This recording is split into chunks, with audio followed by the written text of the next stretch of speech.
Your voice, your opinion, your community. Fact TV, free speech, protected. Are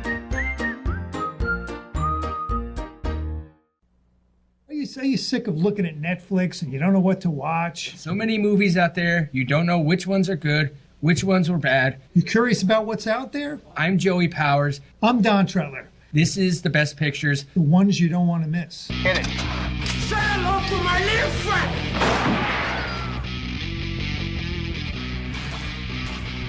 Frankly, my dear, I don't give a damn. Winners go home as prom queen. English, motherfucker, do you speak it? Everyone in this room is now dumber for having listened to it. I don't deserve this. Deserves got nothing to do with it. No sequel for you.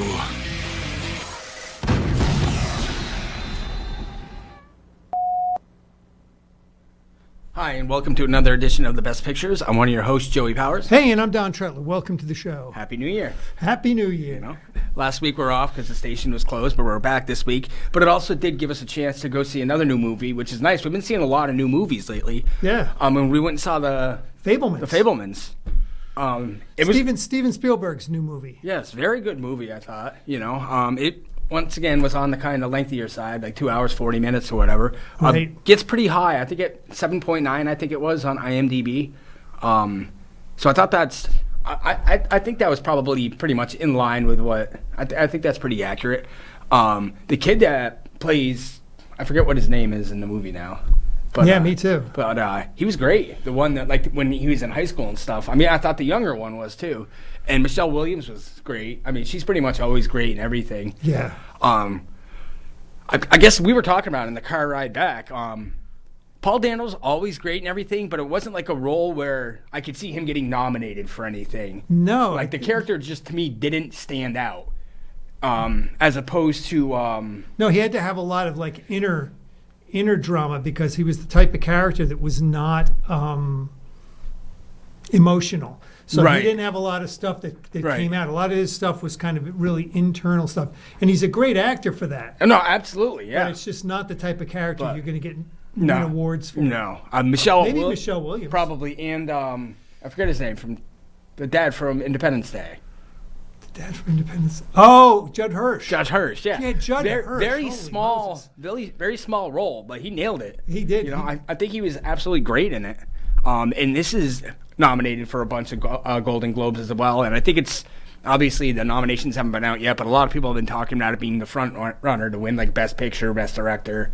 So we'll see. But no, I really liked it. I thought it was, I thought it was in line with what I was expecting. I thought it was going to be. I actually, Seth Rogen I thought was pretty good. Yeah.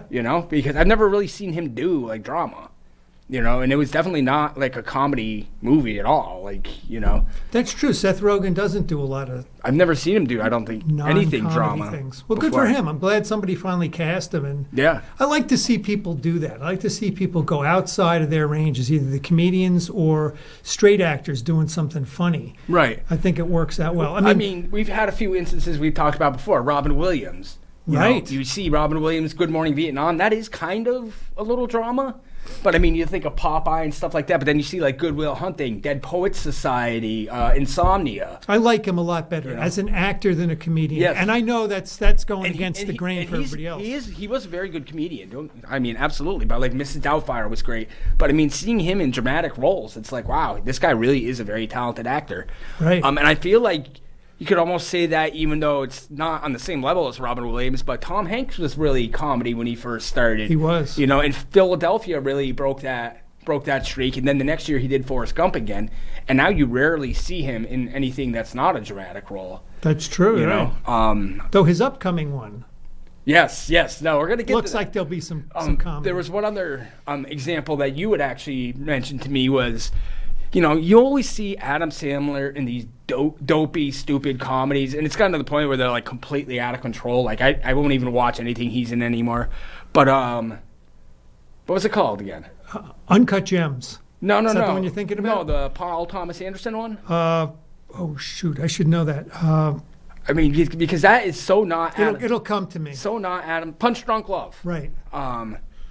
That's so not Adam Sandler. Right. You know, that was completely different than anything I've ever seen him in, and he was excellent in it. And that was a really, really good movie.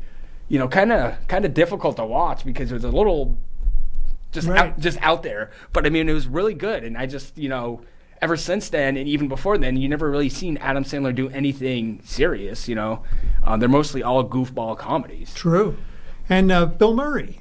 I mean, Bill Murray transitioned over to dramatic roles as well, where he's been, you know, pretty highly regarded for not being a silly cut-up. And I also was thinking about, you lent me a movie, Dirty Rotten Scoundrels, and I was watching Steve Martin, and it was back in his heyday.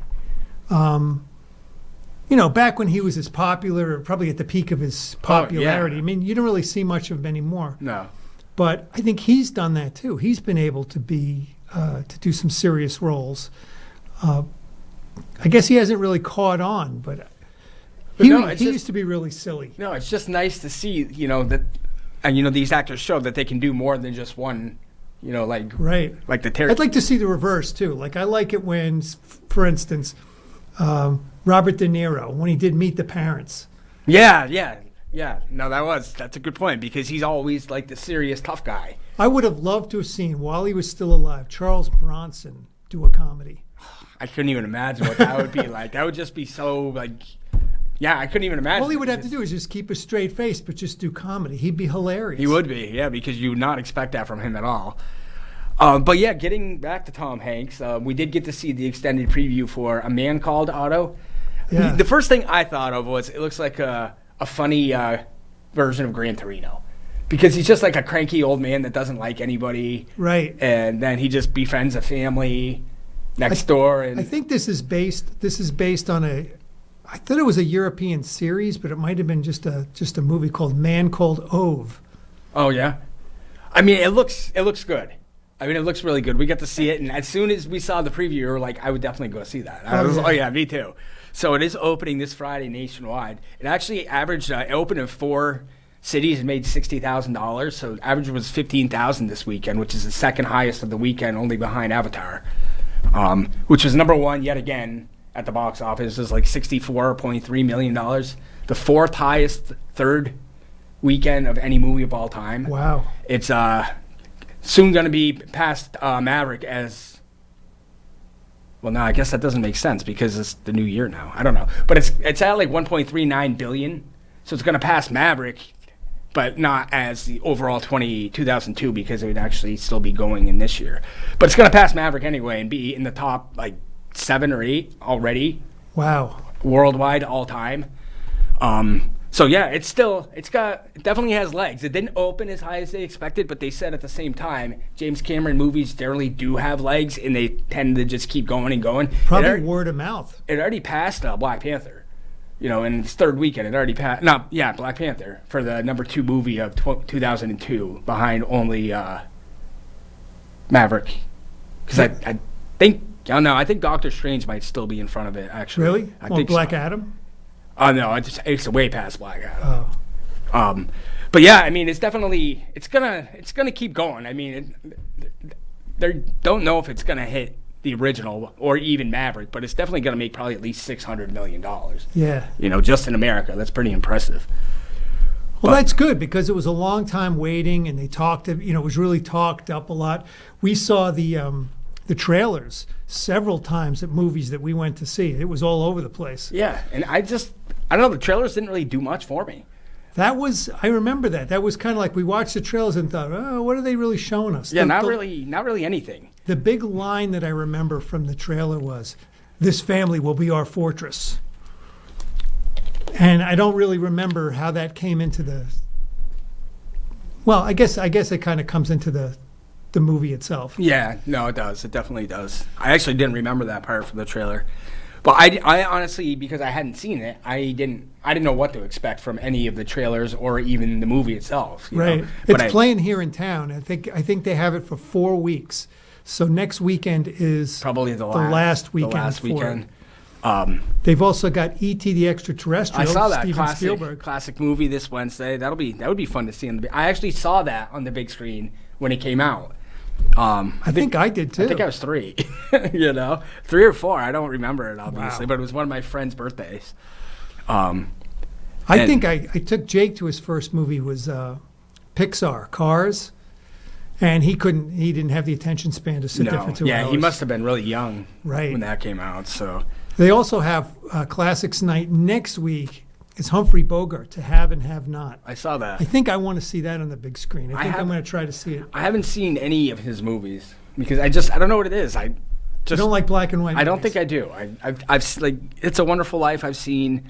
I still haven't seen Schindler's List because it's so long. It's subtitled and it's black and white. But it's like supposedly one of the greatest movies of all time. But it's like it has so many things going against it. It's great. Let's put it this way: it's a Steven Spielberg movie. I know. So it's on that level of. I don't know if I would talk it up to be the greatest movie of all time, but it's definitely worth watching. I mean, it's very, very highly ranked on IMDb. It's like top 5, I want to say. I haven't seen it in a long time. That's probably a movie I should try to watch again. I started to watch a movie this weekend. Now I'm going off on a total tangent. I didn't know what to watch on New Year's Eve, so I just was goofing around. I ended up watching Zodiac. That's a good movie, though. I mean, I really like it. I'm like obsessed with it. It's a long movie too, though, so it's time consuming, But it's a great movie. Good actors in it. I mean, everything Fincher does is really good. Wish he did more. Right. But yeah, great cast. I'm a big fan of Mark Ruffalo. And Robert Downey Jr. is good. Jake Gyllenhaal, he's always good. He gets good roles in like not normal movies. Like Prisoner's not really a normal movie. Zodiac's not really normal. Nocturnal Animals, Nightcrawler. It's like he plays all these crazy characters, but he nails it. What's the other one where he's the one with the rabbit? Donnie Darko. Donnie Darko. God, I haven't seen that since it came out. Yeah. Yeah, no, it's just a bunch of weird. I think he did one called Bubble Boy. Bubble Boy. Yeah. When he first that was like one of his first movies when he was first becoming like a household name, I guess. But it's funny because I was looking for something to watch last night just to mix it up because I just got like Hulu and HBO Max and all that, so I've been like messing around with that for like the last couple of weeks. And so I was like, I just need to watch something just different for tonight. And I started watching Dogma again. And I got thinking about it, and I was like, Dogma to me is like the Big Lebowski to you. Yeah. Like, I really like Dogma a lot, and I know you didn't like it. And you really liked The Big Lebowski, which I feel like most people did. And right. I didn't you really didn't like it. And it's just funny because they both have like these huge cult followings. And I was actually going to look it up, but I don't have the iPad today. But because Dogma gets a 7.3 on IMDb, which is very high. And I was going to look up to see because I bet it's very similar. I bet The Big Lebowski probably gets even higher than 7.3 because it is very popular. You know what's funny about that movie is it didn't go over that big when it first came out. It's a tiny, and I've seen a lot of people have said, yeah, I didn't really like it that much the first time I saw it, but then upon multiple viewings, it catches on and people love it. See, that's the thing is, I even tried watching it a second time and I still didn't like it. I couldn't get through it. I just don't like the characters. I don't know. It's not for me. Yeah. It's just. Well, not every movie is going to be for everybody. No. And not everybody, for whatever reason, we like what we like. I got this thing with, Michael Keaton. I can't watch him. Really? I don't know what it is. I just can't handle Michael Keaton. I don't want to put him down. I don't want to say he's not a good actor or whatever. Something about him just, I don't know. No, I get it. I mean, that's how I am with Johnny Depp. Like my ex-girlfriend years ago bought me Public Enemies for Christmas because I really wanted to see it. I don't even think I've taken it out of the plastic. That's how long I've had it. It's just because I don't want to watch something with Johnny Depp. You know what's funny about that movie? It's funny you bring that up because I got that movie and I watched it relatively recently, the last year or so. And I didn't really like it that much. And I went back and looked, and it was reviewed pretty well. People seemed to really like it. But I was like, it didn't do much for me when I saw it. Well, it's Michael Mann, right? Yeah. Because I like Michael Mann, and Christian Bale is one of my favorite actors. But I just can't do Johnny Depp. I don't know why. The last movie that I saw with him that I actually liked and that I own but still haven't watched in a long time was Donnie Brasco. Yeah, I like that. I really like Donnie Brasco. I think Al Pacino was particularly good in that. Yeah, and one of my favorite roles. And Michael Madsen. I thought Michael Madsen was really good in that as well. Yeah. But yeah, it's just, I don't know. I mean, you have Michael Keaton, I have Johnny Depp. I mean, yeah, people just, for whatever reason. So what was one of your favorite, you're thinking about this year in movies. what kind of comes to mind as your favorite movie? Oh, definitely Top Gun Maverick. Yeah. Yeah. I don't think there's any question. I mean, I've lent it to everyone that I work with pretty much, and they're all like, I can't believe how good that was. I was like, I know. I mean, I watched it as soon as I got it on DVD. I watched it again a second time after we saw it in the theater, and it held up. It was just as good as I remembered when we saw it in the movie theater. Yeah. And also I haven't watched it again, but I'm gonna soon, I really like The Banshees of Inisherin. Yeah. And that's on HBO Max now, so I was gonna probably watch that sometime this week. Yeah, I've been on a little bit of a Martin McDonough thing because now I've watched Seven Psychopaths. I'm probably gonna watch Seven Psychopaths before I watch. And In Bruges. I still haven't watched In Bruges either, but I'll probably watch Seven Psychopaths. And first. I probably should have watched, instead of watching Zodiac again, I should have gone back and watched Three Billboards again. Yeah, I'm gonna want to watch that. But again, I think too. I gave away. I had 2 copies that Christmas. 2 people gave me that movie. So I ended up, I don't know. Did I give one to you? No, I wish you did now, because that was a movie I didn't like the first time, remember? I wonder what I did with it. What if I just packed it in a box? I might still have it. I don't know who I would give it to. I watched it a second and third time, and I actually really liked it a lot better after I saw it. Because that one... Because mine wasn't open, so I think that's what deterred me. I'm like, I'm not going to open the... Yeah, no, I get you there. But no, that really... And that one... That didn't win Best Picture, though, right? Wasn't that the year The Shape of Water won? No, but I don't... I don't think it won, but Frances McDormand McDormand won, and Sam Rockwell won. Right. And Woody Harrelson was also nominated for Right. supporting actor. That was Which is tough. too bad. We're waiting for him to win. He's Yeah. going to win one of these days. Yeah, it was too bad because he did have a good performance, but Sam Rockwell was just better. I mean, he had the better role. He had the better character, and he was in the movie longer, and his character was definitely more memorable. And obviously it was sad what happened to Woody Harrelson's character. But it ended up being, after I watched it the second and third time, I would watch it again. Yeah. It was very good. And Frances McDormand, is she 3 Best Actress? I think she did win 3, Yeah. because she did Fargo. She won for that. Right. And then I think, didn't she just Was it win? like Nomadland or something like that? Yeah. Is that what it's called? I know. I haven't seen it yet. I haven't either. But I mean, that's impressive. I mean, Daniel Day-Lewis is the only male actor to have 3 lead acting Oscars. So I mean, I think she might be the only female, because I think Meryl Streep has 3, but I think one was for Best supporting. Kramer versus Kramer, supporting actress. So I may be wrong on that. I'm not sure. Well, Daniel Day-Lewis is still retired, just in case you people were wondering. Unfortunately, it's too bad, but We're waiting to see how long that'll take, if he'll just be retired forever. he's not that old. No, I think he's only like a little bit older than me. Early 60s, right? Right. I mean, he could still be acting. Jack Nicholson hasn't, I looked it up like a couple weeks ago, hasn't done a movie since How Do You Know in 2010. And That's quite a while 12 now. years now. Gene Hackman hasn't done one since Welcome to Mooseport, and that was 2004. Yeah. And it's like, I mean, they're both quite a bit older than Daniel Day-Lewis, but they still, I feel like they both kind of got out relatively younger than they should have. Because I think Gene Hackman's like maybe 91 or 92 now. So he was only like early 70s, and I think Jack was right around the same age when he stopped.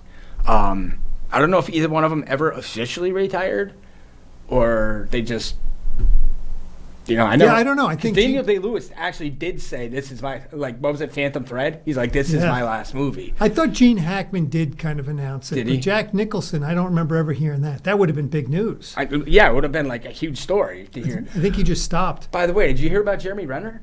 No. He's in like critical but stable condition. I guess they got I forget where it said he lives. I want to say it was somewhere in New York, but they got a ton of snow this weekend, and he was out plowing, and they didn't go into specific details. But he's in the hospital, like in critical but stable condition. This was breaking news today. Wow. Yeah. They said he's 51, which I thought he was a little younger than that. But yeah, I mean, it doesn't sound like it's life-threatening, but it definitely, he was just out plowing his property and something happened. They didn't, like I said, they didn't really elaborate, but yeah, it just broke on like MSN and Yahoo today. Oh, wow. So well, let's wish him well. Yes, absolutely. A very good actor. I mean, nominated for Best Actor for The Hurt Locker, Best Supporting Actor for The Town. Yeah. So I mean, he's very talented, and obviously most people probably know him as Hawkeye, from the Avengers movies. And I think he played a couple of the same character in a couple of the Mission Impossible movies as well. Oh. So he's very, very well known at this point in his career. Best wishes to him, hopefully for a speedy recovery. Hey, maybe that's one we should bring. Joey and I have talked about maybe sponsoring a classics night. Yeah. And I think that maybe we should do this. Tell me what you think about it. The last Mission Impossible movie, I heard it was incredible. Word of mouth was incredible on it. And it's the type of movie you need to see in the theater. Did you see it? No, I haven't seen like the last 2 or 3. Oh, we're going to have to do this. And I feel like they have like 1 or 2 more already in the make. Because I think they're on set filming one right now. And I think there's one more after that they're... Well, we've seen the trailers for one for this coming summer. Yeah. That's coming up. And I think I've seen 1, 2, 3... And I don't think I've seen anything past 3. I couldn't even tell you what I've seen of them. I didn't like 2 is my least favorite of the first 3. I actually really liked the third one, but the first one was my favorite because I really liked the cast in the first one. You know, it's him, John Voight, Ving Rhames. I forget the girl's like not really anybody famous, and that was Brian De Palma, and I always liked De Palma. The second one was John Woo. And the third one, I don't even remember who directed it. I almost want to say it was the guy that did Alias. Abrams? Something Abrams? I don't know. I think he was the one that directed it. It was actually really good. Philip Seymour Hoffman plays the bad guy. Billy Crudup plays like his Tom Cruise's like mentor, so to speak. And Michelle Monaghan's his wife. But it was a really, really good movie. I liked it a lot, especially for being the third movie in a series. Generally they kind of get like watered down the more you go through them, but yeah, I mean, I've heard nothing but great things about all the newer ones that have been coming out and stuff. The last one, they said it was tremendous, and I felt bad because I really wanted to see it on the big screen, so maybe that's what we should sponsor, just so we get to see it on the big screen. Yeah, I mean, I think I have Ghost Protocol. I think that's 4, and I don't know, I think there's like 1 or 2 more after that I haven't seen. You're probably too young to even remember the TV series. Yeah, no. Who played Ethan Hunt? Anybody famous?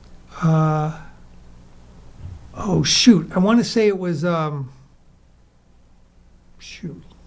Leslie Nielsen. The other guy that looks like Leslie Nielsen. Peter Graves. I think it was Peter Graves. Was it good? I mean, was it a popular show? It was at the time. Yeah, I remember. I was too young for it. How long did it last? Like how many years? Do you remember? I want to say it was on for like 5 years. It's not a bad run for that kind of show, you know. I mean, eventually people are gonna be like. The big thing was like at the very beginning, they would tell them the mission. They would say, "Now you got to burn the tape." Mm-hmm. Yeah, no, that's what I like about the movies. You know, they are fun. And it's Tom Cruise. Yeah. So we've been on kind of a Tom Cruise thing lately. You know, still one of the biggest movie stars in the world, going on 30 plus years, you know, and still drawing big crowds, you know. I mean, he's definitely he's a person that I would go see a movie just because he's in it, you know, because he gets all like the top roles. Right. You know, because he is such a big star. And you said you saw Cocktail and you ended up liking it. I liked it, even though it's kind of, what was it, like a 6.1 or like 5.9 on IMDb? Yeah, I didn't think it's not a bad movie. No, I thought it was a little higher than that. It's watchable. It's nothing fantastic, but it's definitely a watchable film. Yeah, so we'll talk more about the Mission Impossible thing. But yeah, definitely, let's plan on seeing A Man Called Otto this weekend. All right, that's cool. We'll see where it's playing. But we're pretty much out of time this week, so this has been this week's episode of The Best Pictures. I'm one of your hosts, Joey Powers. Hey, I'm Don Tredler, and these are the ones you don't want to miss.